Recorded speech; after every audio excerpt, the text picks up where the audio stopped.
I just finished reading Yoshihiro Suge's A Man Without Talent. It's a book that's been recommended to me by a lot of readers, a lot of fans of his work. And this was published in 2019 by a New York Review of Books. It was translated by Ryan Holmberg. And I actually came across Suge's work here in this collection. It's the first of a planned 7-volume set by John and Corley. This came out in 2020. It's called The Swamp. And these are collections of his mature manga works that he did. In this book feature stories from 1965 and 1966, including a couple of classic stories that are referred to here. So I read this first, and then based on that, I read this. And this is the story. This work is autobiographical, but it's not literally like factual autobiographical. There's autobiographical elements. Some of it is, from what I've gleaned, is spot on. Some of it is plays with reality a little bit. There's a little bit of magical realism here, which I'm not a super huge fan of, but I can see it. And basically, it follows this main character. He's a former cartoonist. He doesn't want to draw manga. He has this little store near the water where he sells stones.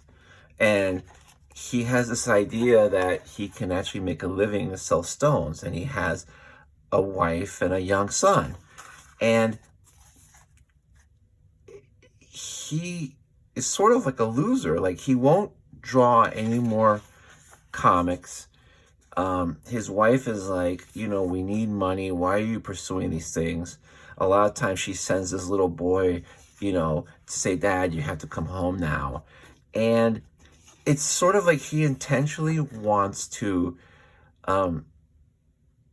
basically self-destruct himself, as far as not by drugs or drink or philandering, but just by not pursuing his cartooning, pursuing these get-rich-quick kind of schemes. And there's some time shifting between the chapters as far as it gives you more insight.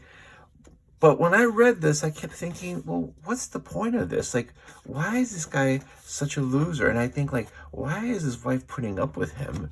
And a lot of it is like, well, what's the reason for this? And it was kind of frustrating because I just kept thinking, why don't you get a clue? And the last chapter, called Evaporation, gave some insight, but I still wasn't really clear of really what the point was. And that happened until I read this introduction by Ryan Holmberg, and he spends about 16 pages giving insight into Suge and his personality and what he's trying to do with this book, and what he's done. And once I read that, it actually made a lot more sense. It reminded me of something when I was in 7th grade, back when we were writing with charcoal on the cave walls. I had an English teacher, Mr. Ship. He was a man about 50 years old. He was a really great guy. It's funny, the people that you remember. And Mr. Ship, one time, I told him that I read a lot. I did read a lot, read everything. And he told me, oh, do you read introductions? And I said, no, I don't read introductions. And he said, oh, you should read the introductions. That's a very important part of the book. And I thought, yeah, whatever, dude. What do you know? Because I used to think that I used to think that any kind of art, if it wasn't just self-evident what it was about, then it kind of failed as art. You didn't really need to know the intent or the state of mind or the personal circumstances, whatever, of the creator.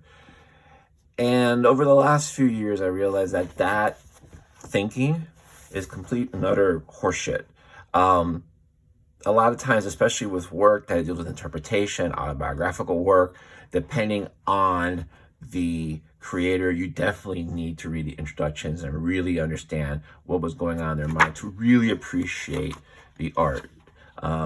Some art is self-evident, some art is really deep, and you kind of have to get an insight to the art, the creator's mind, and that's painting, writing, comics, music.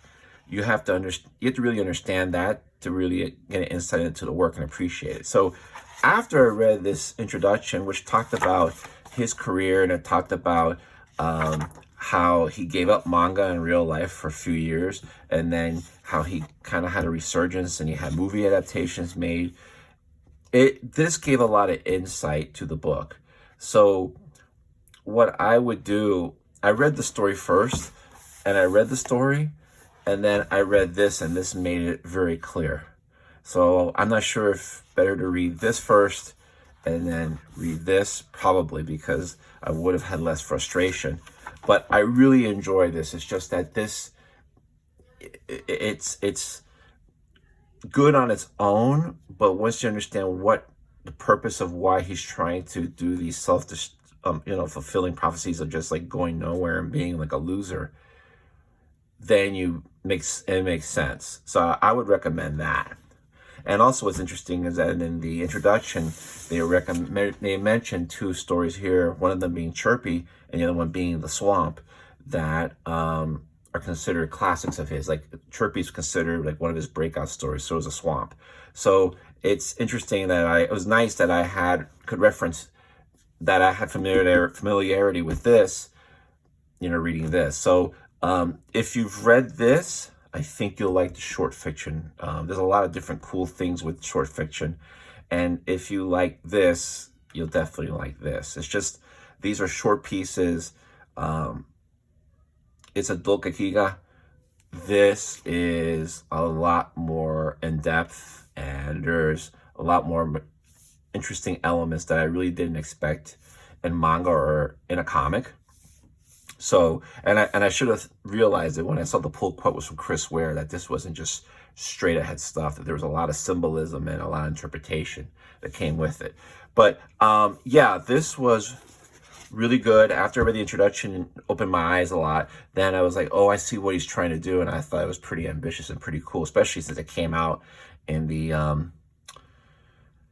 think early 90s, very early 90s it came out. And it shows, and also there's a difference in the type of work as far as the storytelling and the nuance between what he did in the 60s and what he did here, which is cool because I always like seeing growth when growth is interesting. Anyway, I just wanted to mention that I've mentioned this book before. This book was great. Read the introduction first. It'll make a lot more sense.